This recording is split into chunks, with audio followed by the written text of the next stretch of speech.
जिंदाबाद जिंदाबाद जिंदाबाद। जगन भैया, सेठ तो बड़ा अकड़ू लगता है। आइए ठाकुर साहब, आइए आइए आइए।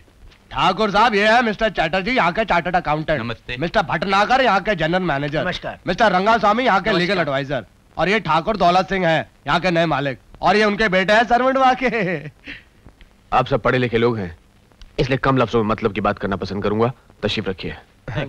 आइए आइए, मैं भी बैठ लूं। बैठ गया। हमारे तजुर्बे ने हमें एक ही चीज सिखाई है कि किसी भी काम के लिए डिसिप्लिन, अनुशासन बहुत जरूरी है। कुमार बाबू आ गए। आइए कुमार बाबू। नमस्कार। ये है हमारे मिल के नए मालिक। नमस्कार। और ये है इनके बेटे हैं। तय कैसे जाने इसे? इनका अंदाज बता रहा है कि मालिक के बेटे ही हो सकते हैं। ये कौन है? ये हमारे मिल मजदूरों के नेता है। देश के नेता नहीं है, मिल के नेता है। बैठ जाइए आप लोग। सेठ जी, हमारा नाम राय बहादुर दौलत सिंह है और हमारे नौकर लोग हमें ठाकुर साहब के नाम से मुखातिब करते हैं। घर में काम करने वाले को नौकर कहा जाता है सेठ जी। मिल में काम करने वाले को मजदूर कहकर मुखातिब किया जाता है। गधे को घोड़ा कहने से गधे की जात नहीं बदल जाती। हम इस मिल के मालिक हैं। यहाँ काम करने वाला हर इंसान हमारा नौकर है और जिस नौकर के दिल में मालिक का डर ना हो, उस नौकर की इस मिल में कोई जगह नहीं है। मुझे पता चल चुका है कि आप खानदानी जमींदार हैं। मिल चलाने का आपको कोई तजुर्बा नहीं। मेरा मशवरा मानिए, अपने विचार बदल डालिए, वरना एक दिन आपका मिल बंद भी हो सकता है। 2 टके के नौकर हमें मशवरा देता है।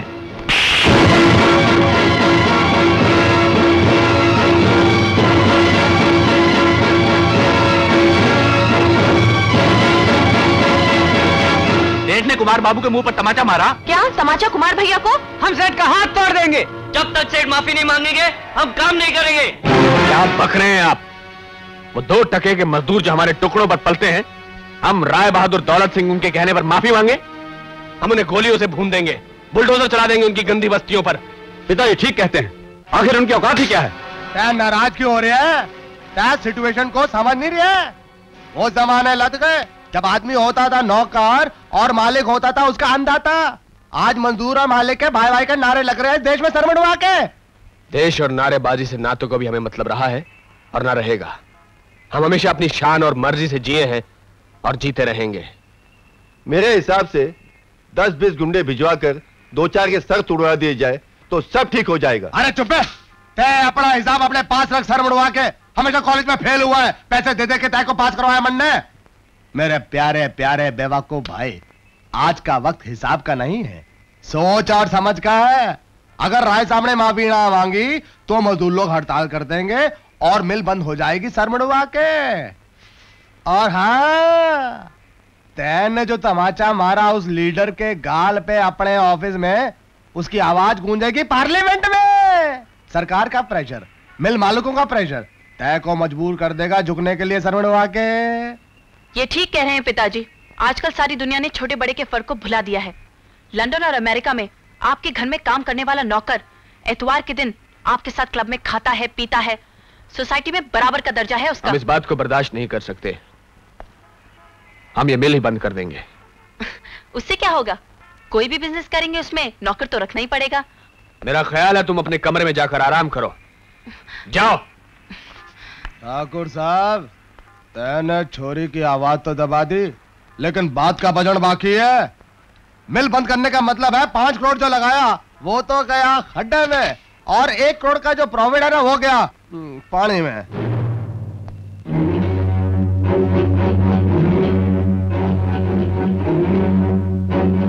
मालिक, मैं कुछ बोलना नहीं चाहूं, मैं हुक्म का गुलाम हूं, लेकिन समय की पुकार अब यही कहती है कि आप उस कागज पर अंगूठा लगा ही दीजिए।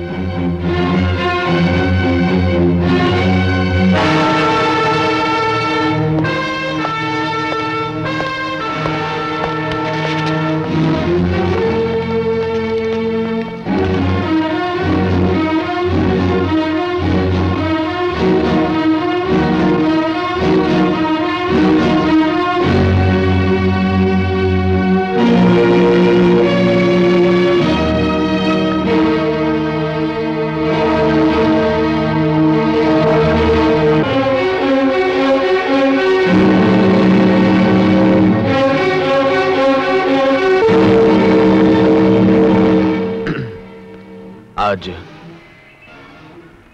जो कुछ भी हुआ उसके लिए हम माफी चाहते हैं। सेठ जी, मजदूरों ने जिद पकड़ ली थी, वरना हड़ताल के तो मैं भी खिलाफ। ये माफी मांगने आए थे या गाली देने? ये भी कोई ढंग हुआ माफी मांगने का? जब तक ठीक से माफी नहीं मांगेंगे हम लोग काम पर नहीं जाएंगे। गलत बात। वो मिल के मालिक हैं। ये क्या कम है कि वो मजदूर एकता के सामने आके झुक गए, यहां आके माफी मांग ली? अब हमारा फर्ज बनता है कि हम अपनी मेहनत और ईमानदारी से उनका दिल जीतने की कोशिश करें, ताकि वो हमें अपने भाइयों और बच्चों की तरह समझें। चलो मुंह मत देखो, चलो चलो काम पर चलो। चलो भाई, बहुत हो गया, काम पर चलो।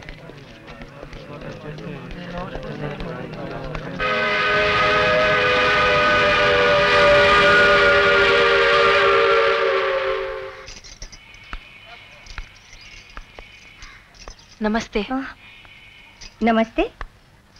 कुमार साहब का घर यही है? हाँ, मैं उनकी पत्नी हूँ। आप? मैं सोनम हूँ। ओह, सेठ जी की बेटी हो ना तुम? जी। ये मिठाई का डब्बा। ये किस खुशी में? क्योंकि आप एक समझदार इंसान की पत्नी हैं, इस खुशी में। सोनम, वो भैंस के आगे बीन बजाने से कोई फायदा नहीं। मेरी पत्नी मुझे एक निखट्टू और बेवकूफ पति समझती है। क्यों जी? निखट्टू तो मैं नहीं जानती हूँ, पर बेवकूफ आप जरूर है। क्या? वरना मुझसे शादी क्यों करते? अरे जब मैंने शादी की थी सारा मोहल्ला गश खा गया था। क्या लड़की से शादी की है? बैठो। हाँ, चलो चलो। अरे आप नहीं। हाँ, तुम बैठो। ये लो मिठाई। क्या इसमें? आप अभी बैठ जाइए। हाँ, बोलो सोनम, कैसे आना हुआ? पिताजी ने आप पर हाथ उठाया, उसकी माफी मांगने आई हूँ। अरे वो तो पहले ही माफी मांग चुकी हैं, इसके लिए आने की क्या जरूरत थी? जिस तरह उन्होंने माफी मांगी, आपकी जगह कोई और होता तो कभी स्ट्राइक नहीं खुलवाता। मैं तो पहले स्ट्राइक नहीं करवाना चाहता था। देखो, स्ट्राइक से मालिक का तो सिर्फ पैसों से नुकसान होता है, मगर मजदूर के घर में तो चूल्हा नहीं जलता, रोटियों के लाले पड़ जाते हैं। और फिर मालिक और मजदूर का रिश्ता तो बाप और बेटे का रिश्ता है। बाप को बेटों का ख्याल रखना चाहिए और बेटों को बाप की इज्जत करनी चाहिए। बस इतनी सी तो बात है। काश मेरे पिताजी इन बातों को समझ सकते। पाए लागू मालिक। भीमा, तुम्हें हमारा एक काम करना होगा जिसका पता किसी को नहीं लगना चाहिए। सर कट जाएगा, जुबान नहीं खुलेगी, मालिक की सौगंध।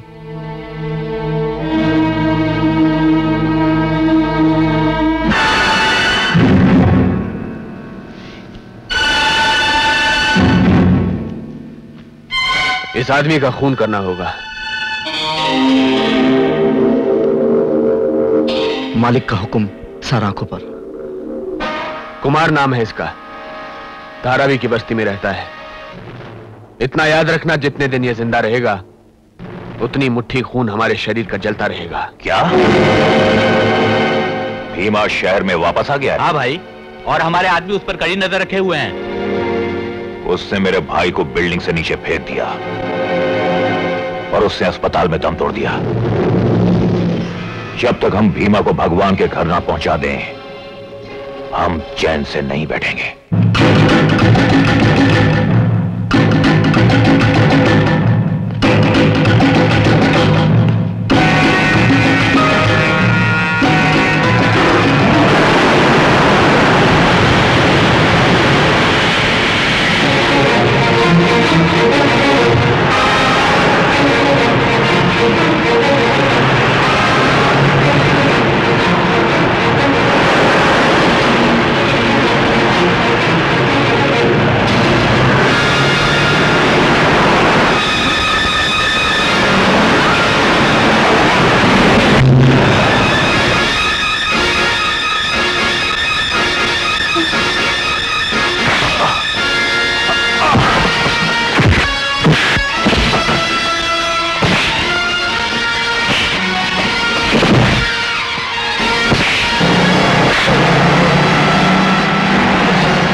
ये लो, हल्दी वाला दूध है, पी लो, जल्दी ठीक हो जाओगे।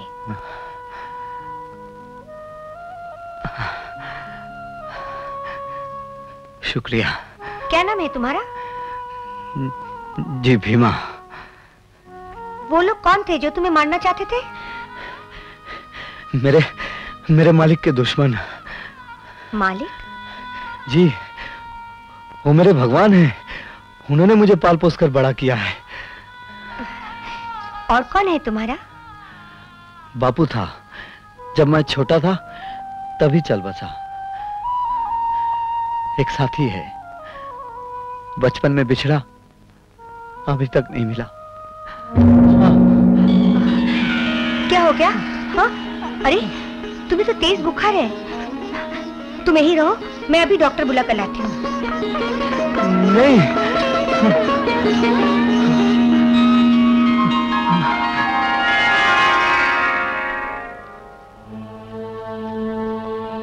खतरे की तो कोई बात नहीं है ना डॉक्टर साहब? खतरा तो नहीं है, लेकिन एहतियात बहुत जरूरी है। मैं कुछ दवाइयाँ लिख रहा हूँ, कीमती हैं, लेकिन इनके लिए बहुत जरूरी है। कितने रुपए तक आ जाएंगी?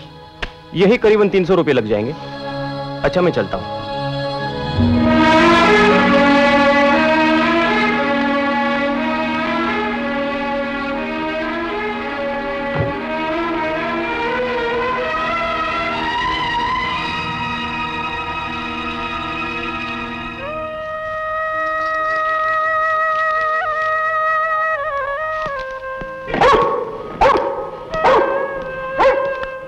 शुक्र है भगवान का, आज अब जल्दी आ गए।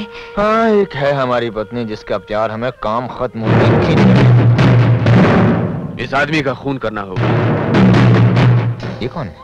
ये मेरा छोटा भाई है। तुम्हारा छोटा भाई? ये कब पैदा हुआ? ये क्या हुआ इसे? ये सब मैं आपको बाद में बताऊंगी। इसकी तबीयत ठीक नहीं है, डॉक्टर ने ये दवाइयाँ लिख कर दी, आप जल्दी जाकर ले आओ। ये दवाई तो बहुत महंगी है। मालूम है, ये ले जाओ। एक बात कहूं? You are great. आप ही की पत्नी हूँ। हाँ हाँ, यानी कि मैं भी ग्रेट हूँ।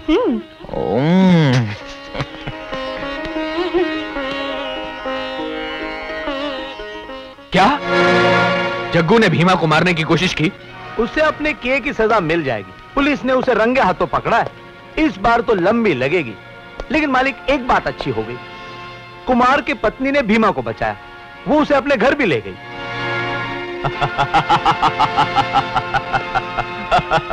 बड़ी बदनसीब है बेचारी, अपने सुहाग की मौत को खुद ही अपने घर ले गई।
क्या हुआ भाई? हा? कोई भयानक सपना देखा क्या? इसे तो बहुत ज्यादा बुखार है, तप रहा है। लेट जाओ, लेट जाओ।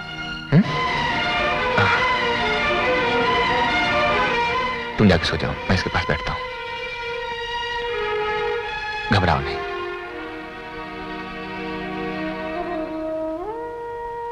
सो जाओ, सो जाना। सोने की कोशिश करो। शाबाश।